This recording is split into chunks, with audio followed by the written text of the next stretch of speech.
چیزی نداشت جز یه ساز و یه صدا بالا عشقشم گذاشت خواهی یه نگاه پاک اما رنگ تقدیر سالشم و برید اما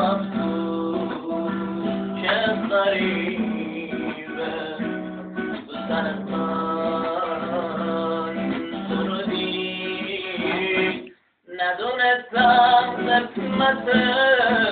من از تو فقط همین نگاهه ندونستم این نگاهم یه دروغه یه فریبه بی‌پایی دلش دلم غریبه هنوزم تنها ترینه آره تو راست میگی قسمت همین بود قسمت من از اولم رنگ چشمای تو بود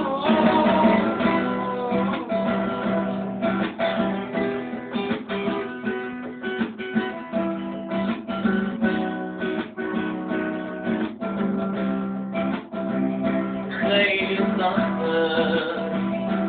وقتی آواز میخونی عشقتم گریه کنه اما واسه یه عشق دیگه خیلی سخته اما دورم دل من عادت داره میدونه قسمت همینه بی‌فایده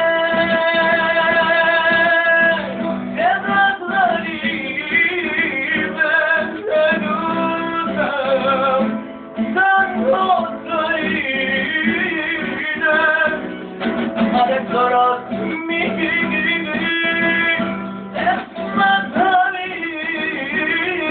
بود قسمت من از اولم رنگ چشمای تو بود.